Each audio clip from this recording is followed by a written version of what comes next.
Hello बच्चों, आपका बहुत बहुत स्वागत है।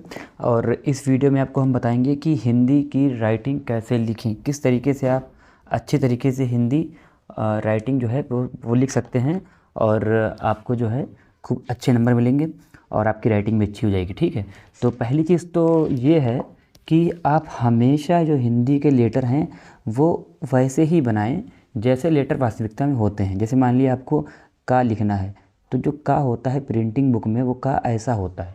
ठीक है, लेकिन हम लोग क्या करते हैं, जल्दी जल्दी में ऐसे बना दिया या एक ऐसे कर दिया, कैसे कर दिया। ये तो देखो, ये पढ़ने में आ रहा है, लेकिन असल में जो का होता है वो ये है, आप ऐसा वाला ही का बनाएं। जैसे खा ऐसा बनाएं, ठीक है, और गा ऐसा बनाएं, ठीक, घा ऐसा बनाएं। हमको छोटा बड़ा नहीं आता है, लेकिन फिर भी आप कोशिश करें, आप जो है छोटा बड़ा ऐसे ही लिखें। ठीक है, जैसे छोटा आ है ये ऐसे बनाएं, छोटा आ।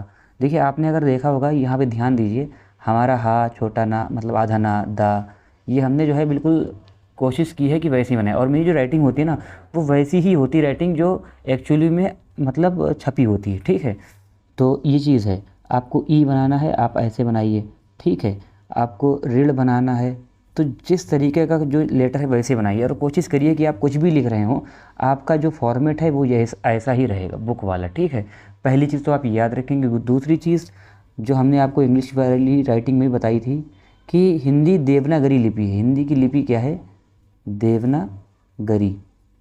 ठीक है, देवनागरी लिपि है हिंदी की।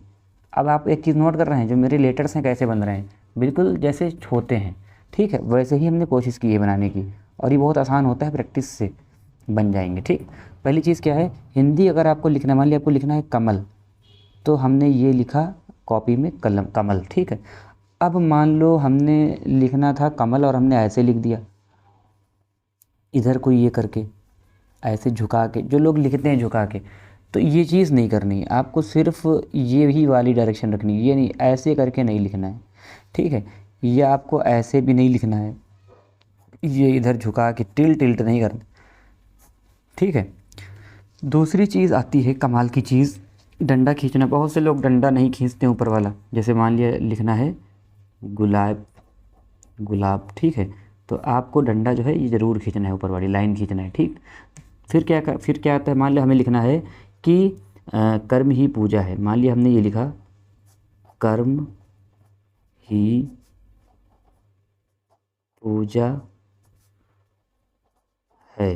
ठीक है, अब देखिए ये जो वर्ड है हमारे, यहाँ देखिए क्या ये आपस में सब बराबर नहीं है?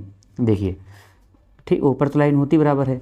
ठीक है, इनके इनके बीच में जो है गैपिंग देख लीजिए, लेटर की गैपिंग कितनी है। ये गैपिंग ये होती है राइटिंग की सेटिंग, कि शब्दों के बीच में कितनी गैपिंग देना है और आपस में अक्षरों में कितनी गैपिंग देना है। ये आपको बहुत ध्यान रखना पड़ेगा शुरुआत में लिखते वक्त। बाकी सब कुछ आसान है, साफ़ सुथरा लिखिए। कोशिश करिए, अगर आपकी राइटिंग अच्छी है तो आप उसे पेन से लिखना सीखें। अगर आपकी राइटिंग ज़्यादा अच्छी नहीं है तो आप पेंसिल का यूज़ सबसे पहले करेंगे। ठीक है, शार्पन पेंसिल लीजिए छिली हुई, और उससे आप पहले लिखिए, और बहुत ही हाथ को रोक रोक के बना बना के लिखिए लेटर। ठीक है, तो आप अगर इतना करते हैं तो आपकी राइटिंग इम्प्रूव होगी। ठीक, बाकी अगर कुछ भी चीज़ें हमको आएंगे कि हमको ये चीज़ भी बताना चाहिए तो हम वो भी बताएंगे, लेकिन फ़िलहाल आप इतना करके हिंदी की राइटिंग सुधार सकते हैं। ठीक है, तो सबसे पहले ऑप्शन क्या है आपका कि छोटा बड़ा लिखें जैसा होता है वैसा, और दूसरी चीज़ क्या है, बिल्कुल सीधा अक्षर लिखें, बिल्कुल सीधा। ठीक है, तो ये सारी चीज़ें हैं, आप बस ट्राई करिए, लिखिए। और स्पीड में मतलब मत लिखिए शुरुआत में, बहुत धीरे धीरे आराम से पहले सीखिए, फिर स्पीड धीरे धीरे बढ़ाइए। और कम से कम आप 3 मंथ अगर आप ये चीज़ फॉलो करते हैं तो आपकी जो राइटिंग है वो आराम से सही हो जाएगी। ठीक है, 3 महीने बहुत होता है।